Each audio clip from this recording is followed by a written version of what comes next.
Welcome, everybody, to the Fandom Nights podcast, where we break down pop culture one fandom at a time. I'm Chris. I'm Dustin. And I'm Sherman. And today we're talking about Avatar: The Last Airbender, Book 2, Chepisode 12 and 13. Well, that's next video, but it's a two-parter this time. This is part 1, The Secret of the Fire Nation, The Serpent's Pass. And it was released on September 15th of 2006. This was my sophomore year of high school. No? Junior year of high school. September 15th of 2006. Yeah. You would have been graduated. I was graduated. I don't know what I was doing at the time. Just working at Holiday? Just working, yeah, doing something. Actually, I wonder if it was around our road trip. Because we took a road trip that summer out to California and stuff. But I don't remember if it was in September or when. Must have been August. Anyways. It was August because then you started college. Yeah. So I had just stared college. How'd that plan out for you? Take us to the story. Sorry. Jeez, you sound like a dick. Got some burns in this one here. What'd you say? He's like, oh. I started college, and he's like, how'd that work out for you? Jesus. Man. That was a roast. Right on.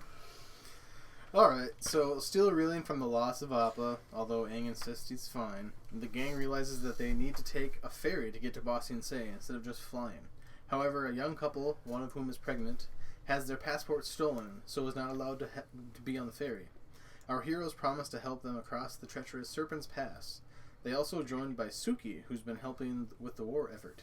Zuko and Iroh, who do take the ferry, meet another familiar face in the form of Jet and the Freedom Fighters. Oh, yeah. Together they help liberate some food. And that's this episode. Yeah. So Thanks, do you actually have notes on this one? Like Yeah. you went through and took notes? Oh, Yeah. okay. At the end, what is all that stuff? Just points I screenshotted. Oh. Just in case I missed anything. Oh, okay. So yeah, we're kind of doing it a little bit differently this time, not just a full-on synopsis and all that, but what did you guys think of the episode? I thought this one was really good. There was a lot of good moments in it, and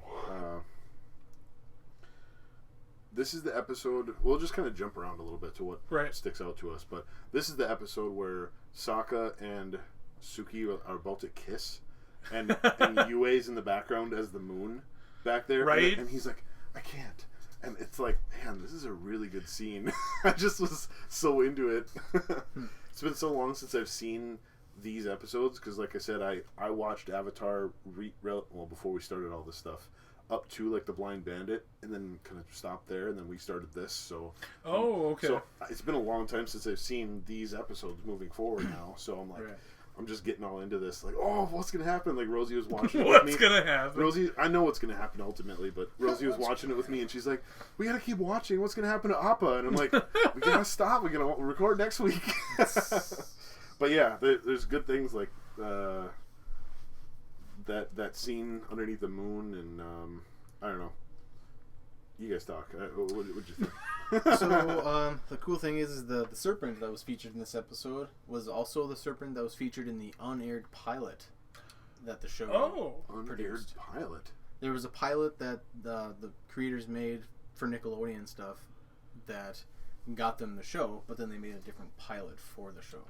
Huh. Yeah, because in the original unaired pilot, like the animation for like Aang and Zuko was like a little bit different. I haven't seen. Is it out there available to watch? You can watch it on, not the whole thing, but you can watch clips of it on YouTube and Really? stuff. Because like Katara's original name was Kaya. Yeah. Kaya, which is her daughter and her mom's name. Oh, okay. Which some fans were like, people were like, why didn't they just keep the name? Yeah, the name would have been fine, but okay. Because Katara's I think that is this episode where she's like in her swimsuit or whatever. Oh, is it? I think so. Oh, okay. Yeah, because that's how you'd remember that. Well, you just said that she. Anyways, that's how the episode starts, because they like they're like swimming in like this little like pond or whatever. Mm-hmm. Oh, right. And then Dawn and Ying, I think, show up. Yep. And did you guys know who the couple is? Yeah, it's the same one from Zuko Alone. Yeah. I know. I was so excited to see them. I'm like, whoa! I knew that they came in at some time, but I don't know. it was cool to see them. I And was just like, man, Zuko almost robbed them. And then the funny thing is, at the end of the next episode, yeah, they're like sitting right next to each other. right next to him. I know. I'm like, man, you almost just like took out your swords and like killed those people Yeah. for the food. Like, Yeah. jeez. There's something I saw, I don't remember what it was, about like the husband is just like, as soon as the wife sits down, he's just instantly massaging her feet or whatever, and I'm like, oh, that's sweet. Do you do that with your wife every night? No, not every night. Don't shake your head, like, Man. because, like, I'm joking. No. Lord, I'm Because, not like, gonna ever hardly do that. okay, I because, hate like, you. Yeah. honestly, yeah, kind of. Yeah. Feet are gross. Yeah, but I mean, like, I gave his daughter a foot massage earlier with lotion. She's one. She doesn't. She has, Yeah, it sounds really bad. It's a good thing he's here. she doesn't have like 30 years of like crusty feet. That's true. She had very soft baby feet. That almost made it worse. What? You guys are making it sound like I'm some creep. Lord. Anyways, You asked me to do it. You're like, here, put some lotion on her feet. She likes it. I'm like, okay. Okay, so let's get to some other stuff. So when Yeah. Zuko is on the boat, and I just thought it was so funny how Jet, like, he just reminds me of some type of person. I can't put my finger on it, but the worst character ever. well, Jet is just like, oh, I don't have everything that I want, so let's go steal from this guy. He's eating like a king, and I like how, like, that statement to me for some, you know, with all the crap going on in the world and stuff, like that statement by Jet was like a little political to me, like, oh, these rich people, whatever, they have all they want, let's go steal, and I'm just like, okay, but I love how Iroh's like, oh, what kind of king is he eating, like to me that completely would have diffused the situation in real life, and like, I don't know, it's just really cool how Iroh's like thinking, oh, there's rich kings and there's poor kings, like what kind of king is he eating? It was nice. It just showed again the wisdom of Iroh. Like, he's trying to defuse the situation. Like, this guy's getting all up in arms and trying to rob from this guy, and he's like, well, let's think about this. There's poor kings out there too, and I don't know. Right. That's probably not what he was going for, but that's how I read it. That's fine. We get Cabbages back. Yep, Cabbage Man's back. I specifically put down. Yeah, this is the third appearance of Cabbage Merchant. Only in the series. third? Only the third. Oh. Yeah, I was just... Well, yeah, and that's what made this episode so good. There was so much in it. Like, if you had to take someone and say, "Hey, I've never seen an episode of Avatar. What episode would you have them watch to like show them all the funny things of the cool things of Avatar?" This honestly, so far, would be one of the best ones. It's not the best episode. If you it's watch not it, if you it's watch not both of them together. It's not the coolest episode, yeah, but like this one has like everything in it that makes Avatar Avatar. Like, it has all the different elements to it. So I don't know, it was cool. Open little eyes. No, sorry. Phone. News update. I just took random notes as I went through and counted all the bending, which was not very much in this episode. But so the next thing I have is that there's all those Avatar imposters when they're trying to go on the Do you know who on those the are? boat. No. Oh, that's what was my next point, actually. Who are they? They're actual concept arts of Whoa! Aang. And the guy on the left who's holding the little avatar, Uh-huh. that's designed after Mike, one of the creators. Whoa! That's I was awesome. reading about that in my I gotta art. look at that in my screenshot art, again. in That's my cool. art of the Avatar book, or whatever. Yeah. It has that specific scene in there. Whoa! I was wondering because like there's Avatar imposters. there's like one. I've seen like 50 avatars come through here in a day.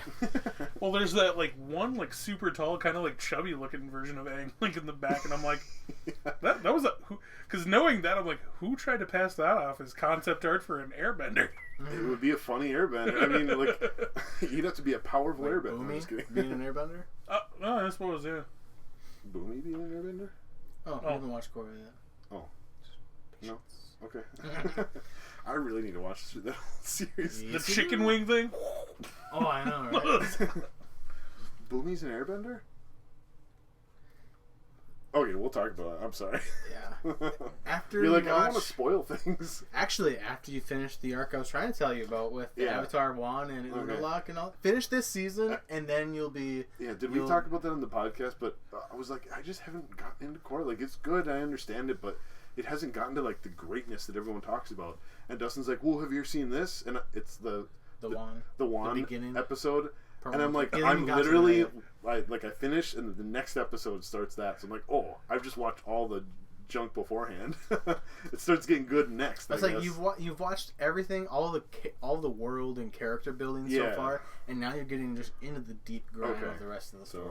So, I am excited to watch it. I just because like Amon, like you have to have an introductory villain, I think, and then now they're going into more deeper villains like with Murloc and Zahir and stuff like that. Okay. And Kuvera not so deep. And I definitely will watch it. Murloc and Zahir for sure. Speaking of the kind of like between the two, like, and this is kind of just a side note, what I really like about Avatar or like Aang versus Korra, and part of the reason I think a lot of people didn't like Korra as much, Aang throughout this whole series is so sure of himself as a person and like what his beliefs are and like what he wants. Yeah. Even though he's younger than Korra, like Korra is just like she doesn't know. Yeah. She really seems like unsure of herself throughout like herself as a person. That and there's a whole goal and a mission behind the Avatar last year. Oh yeah. Like you have to eventually defeat the fire. Yeah. And Korra's just like new villain. There's not this overall concrete mission that the whole series is leading towards, like Avatar had. So makes sense. I think there's a Yeah, it's the difference of a wartime and peacetime. Relative peacetime. Yeah, there's peacetime, but like modern peacetime, I guess. Yeah. Peace that has chaos. Yeah. Small bits of chaos intertwined. So Suki's back, like we said. Yep. That was exciting. It was so weird seeing her without like the outfit on. Yeah, I know. I'm like, that's a weird haircut. Hotter. I was like, that's a really weird haircut you have. And then she put the outfit on. I'm like, oh, okay. You're Suki. Now it looks normal. Right. And I love how she's like, she goes to Saka and she's like, oh, well, what's been going on with you, sleeveless guy? He's like, I don't know how it happens, but he's like, yeah, I'll grab a tree branch every once in a while, do some chin-ups. Yeah. I just love it. When the serpent finally like popped out of the water and like freaked everyone out, like the first thing that popped in my mind was a wild Gyarados has appeared. Yeah, I thought I looked at Avatar's specific like fandom wiki, and it's kind of weird because the serpent has no official name to it. It's a serpent. It's just a serpent. Serpent. Yeah. But like the one at Kyoshi Island is specifically called the Unagi. Right. But like there's no name for this one. Oh, speaking of that. In that scene, I don't think I wrote it down, but there's. I'm like waiting for a punchline here, man. In that scene, because did we talk about this in that episode or later? The Unagi, like they sacrifice kids to that. Like, I'm pretty sure that the village does in Avatar. Yes, like they sacrifice humans to this Unagi beast. Is that canon? Yeah. No. Like, yes, it is. In a kid's show? No. And so, in this episode, when... ignore the next 30 seconds to him. When Saka is asking Suki to, like, you tell us what to do. You're familiar with sea serpents. Island sacrifices kids. Just let him get through this. I'm going to look this up as you do it. No. Yeah, keep going. So, Sokka's looking to Suki, and he's like, oh... You deal with these things all the time. And she's like, not this kind. And then Sokka's the only thing he knows to do is what Kyoshi Island does. So he's like, great sea serpent. Doesn't he hold up Momo or something? Or what does he hold up?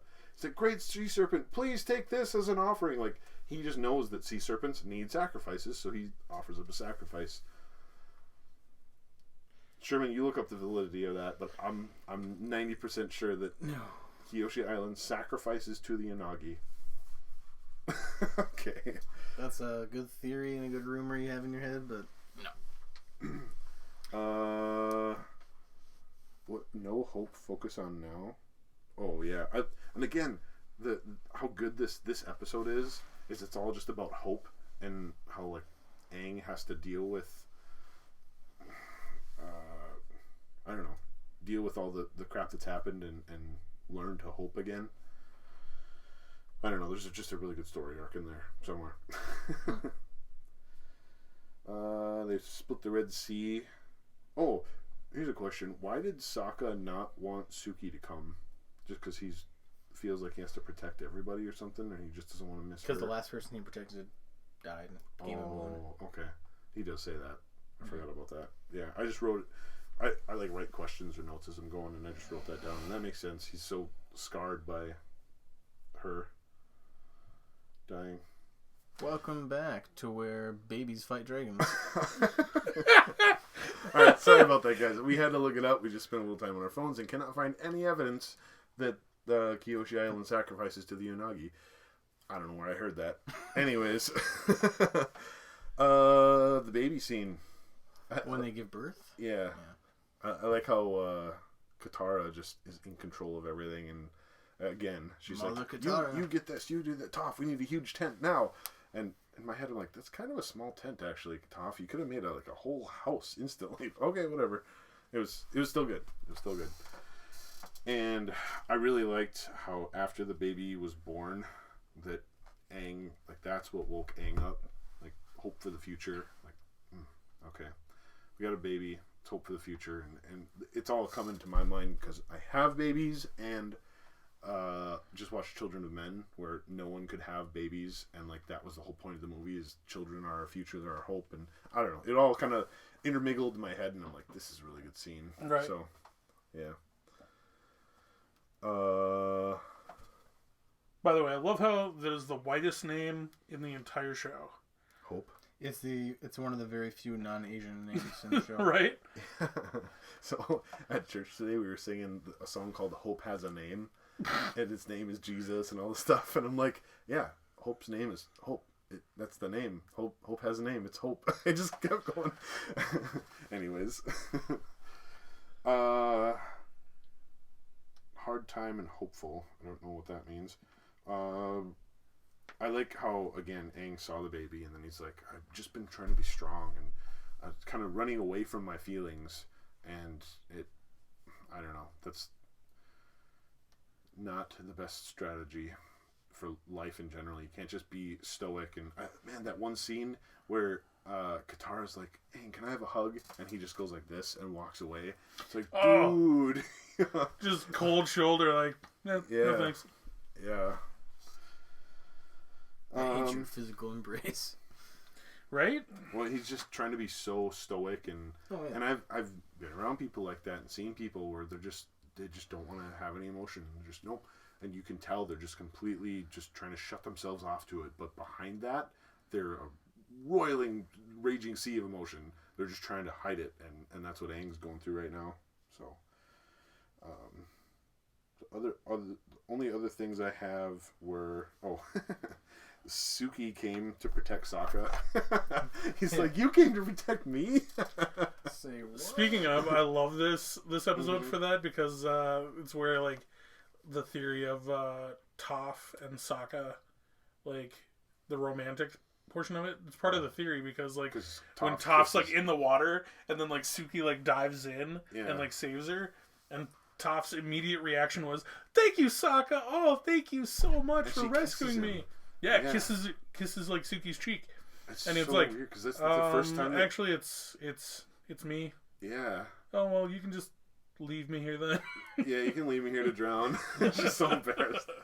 But yeah, that's crazy. That's the first time that she's ever been like affectionate to anyone ever. Right. But I mean, her life was threatened, so I guess if you saved me from drowning, I might give you a little peck on the cheek. Just kidding. No. But I mean, like, besides like the references to or like the unintentional like quips about like her not being able to see, like realistically, Sokka's the only one who hasn't like made fun of her like anything about like her blindness. He has all the time.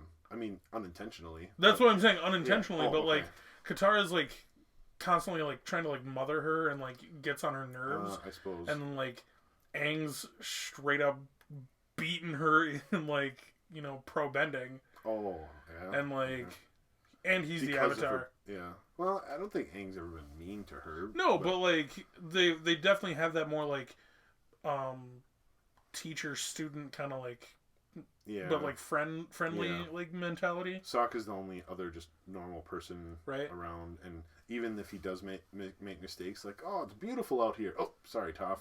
Like, he at least kind of acknowledges that he's an idiot. Yeah. Sometimes. Yeah. He doesn't baby her. Yeah. Yeah. And that's nice. which I think I'm sure is what she really like likes that. Yeah, which is exactly why Yeah. like I'm thinking that she's like, and she makes enough jokes about her blindness at her own expense. So Yeah. she's just like cool with it, and Saka does it. There it is. Yeah. there's Appa. No, Yeah. the library. Oh, there's the library. Yeah. When they're riding out. Yeah. The only other note I have about this episode was Zuko, and when they're stealing from the captain. Yeah. Doesn't have a name, but they're stealing from the captain, and Zuko with his swords. He has his like blue spirit swords out, and I'm like, man, is this kind of him? This is his like coming out as the blue spirit in a way. Not really, because no one would know where those swords are or anything like that. But but Zhao, when he saw the swords like hanging up in his room, he put together that, oh, this is the blue spirit. Like Zuko's the blue spirit. So him having the swords, obviously he's hiding and all this stuff, but he's at least opening himself up to Jet and all these things. And man, he's good with those things. He just slides them under, like stacks the bowls up, and just runs out with them. I'm like, wow.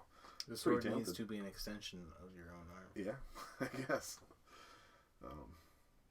So yeah, that's all I got for this. Do you guys have any notes or comments with this episode? So besides the serpent, we got a platypus bear this episode. Yeah. Eating the cabbage. Yeah. That thing Security. looks so angry though. Like when you get it, like the look in its eyes, I was like, all right. Yeah. Why didn't? Oh, so Cabbage Man doesn't go into Ba Sing Se at all?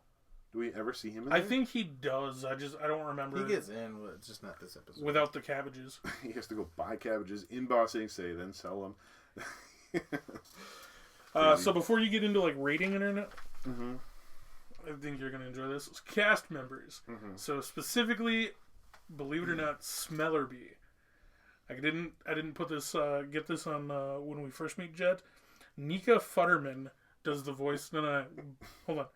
So Star Wars reference. Mm-hmm. She does the voice of Asajj Ventress from Wait, what character in Avatar is this? Smellerby.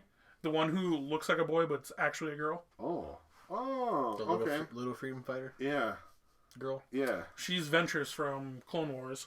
That's cool. Hot girl in DC superhero girls, which I know isn't like huge, but it's still pop culture. Mm-hmm. But then Olga from Hey Arnold. Hey. That's funny. Man, that's a deep cut. That's awesome. Right? I thought it was funny when I saw that. I was like, what? Whoa. But yeah, Star Wars and Hey Arnold, that was kind of cool. Does the IMDb have a voice actor for what's the dude who never talks? Longshot? Longshot? No. No, they don't have a voice actor for. Okay. Because he doesn't. I know it would have been funny if there's. He does eventually. Eventually. Oh, But it's not in. They don't have anything for this episode. doesn't he like grunt or something in this episode? No, he actually says something. He actually says something when he helps rescue Jet from in this episode. Yeah, no. This is later on in the season. Yeah. end of the season stuff. I was like, I don't remember that. Yeah. He is noob. right.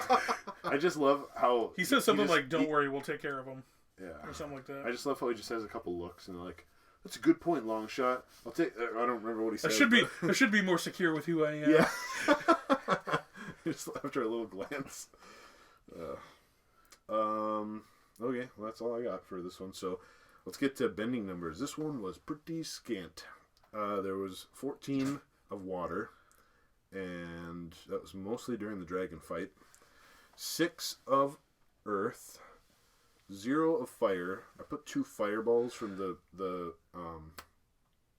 Fire Nation ship, but we didn't see them bend. We just saw the fireballs come up, and they could have. We did see in previous episodes that some Fire Nation ships light those torches, so you can't count that.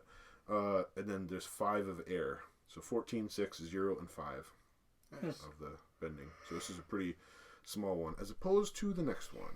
Oh, I didn't even count them. Okay.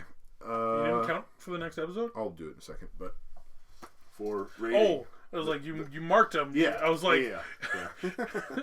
I just didn't count the tallies. For the rating, the plot and story, Dustin, what would you give it? I give it a solid 9. Like the arc and everything? Right. Yeah, I think that's fair. I think Aang's dealing with the loss of Appa a little bit. And he's just dealing. well, he's just dealing, but so he doesn't have an arc, but he goes from like being stoic to emotional, and I don't know, that was pretty cool. But 9. What about the execution, the pacing, and vision, was it entertaining?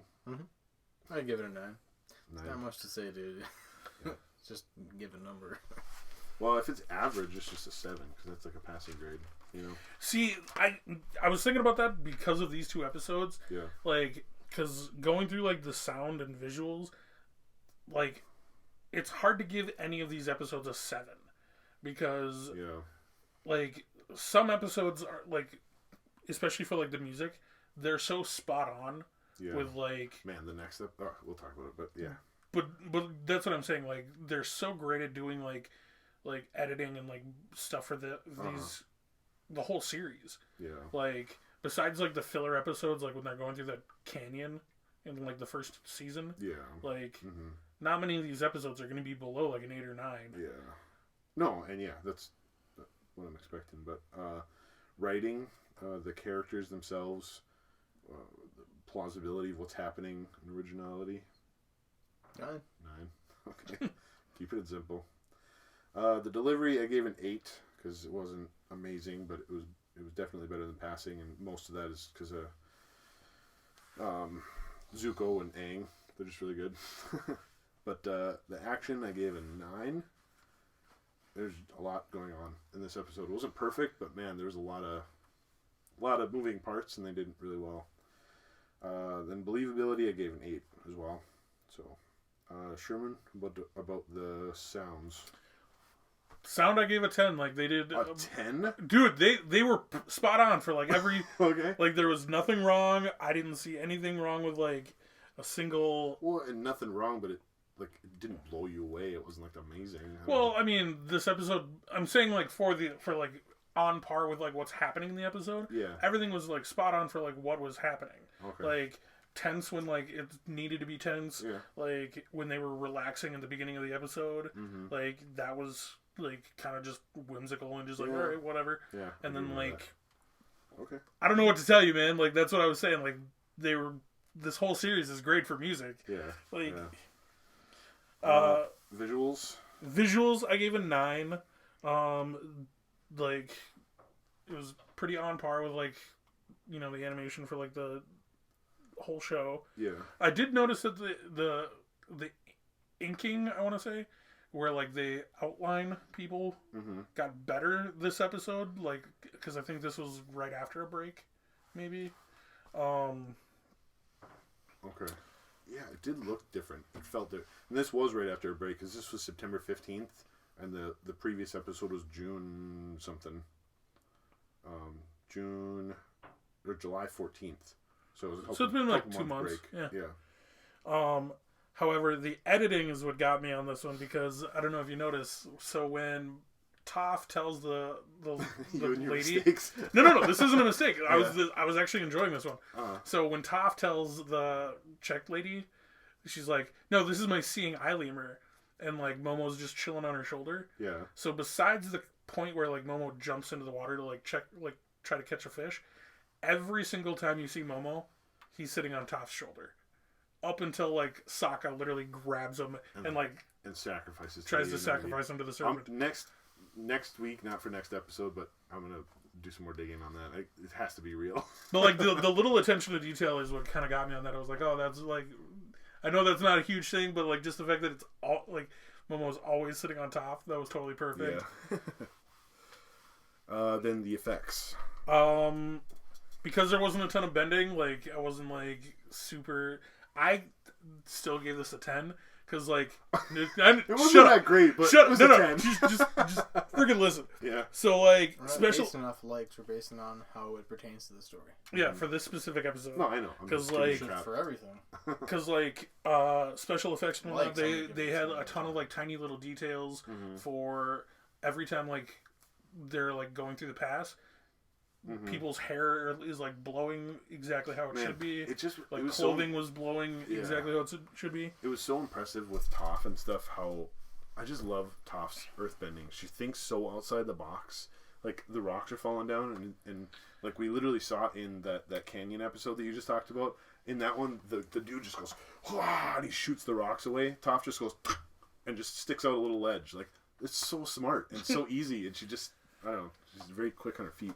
Plus with this kind of special or like visual effects on this one, where during that moment where like they're setting up camp on the pass and like they're about to kiss, everybody has like this perfect like glow on like the animation for like the moonlight on them. That's cool. I was like, how do you? That's like perfect for this. Yeah, that is cool. Okay. That's a 10. Wow, we're already at a lot here. So overall, Justin, what would you rate this episode? Overall, 9.5. That's exactly what I put. did you? Yeah. Oh, really? Yeah, I put a 9. I do my own like before I do anything else because I'm like, all right, I don't want to hear anybody's. I just want to like have it written down already. Yeah. Nice. Because besides like the lack of bending, like this is a pretty great episode. Like, I don't think there was a lack of bending. I think it was very smart. oh yeah, Placed bending, like Chris was saying with Toph and everything. and I'm trying to take like my bias out of it a little bit because I hate Jet with a passion. I hate his character. Yeah, I do too. I've got to be doing something He's wrong. actually your typical a-hole. He is. Were you counting wrong or I something? got 99.5 as so a 9.9, but I don't know. I'm just off here for some reason. It's a 8.9 is what we gave it, and they gave it an 8.4. What did you give it? Probably like a 7. I'm just agreeing with you because it was a great episode. Yeah, it was really good. So He put a 7. So how does it drop from a 9.5 down to an 8.9? Yeah, unless you put a 7 in there. I got to do math. I don't know, and it's not interesting to watch me do math on the episode. We watched you do science last episode. You might as well throw math and English and just teach. All right, so that's all we got for this episode. Dustin, you want to take us out? We still got a couple more subjects to cover. What?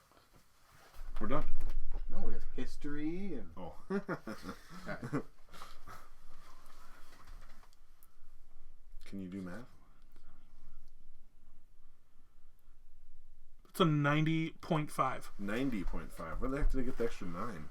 Okay, so we got a 9.0. Can you do math? I can't do math. Alright. Alright, thank you guys for watching this episode of Phantom Nights. Be sure to subscribe to us on YouTube, iTunes, and Spotify. Why do you... Every time I talk like this, you always just stare directly at me. It's the At you? weird Sorry. thing in the world. Sorry. It actually bothers me. Because every time I do the outro, you're just... Go for it, dude. Go for it. It's like, okay. I'm just like looking over. I'm just like, stop. See, for me, it's because I'm always looking at both of you, like while we're talking. So like, It's usually by the end of the episode, and I just lean forward because my butt's tired. So then I'm like, oh. Weird angle to be looking at somewhere. So Dustin, Take us out.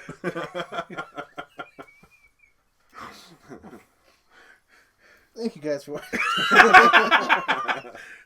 Thank you guys for watching this episode of Phantom Nights, as I said 20 seconds ago.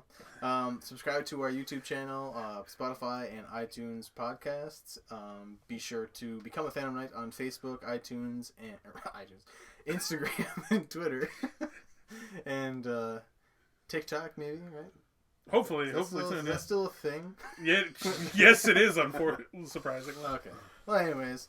Let us know what you want to hear about next, as far as the Avatar world goes, or if there's any inconsistencies that we did during this episode. Let us know.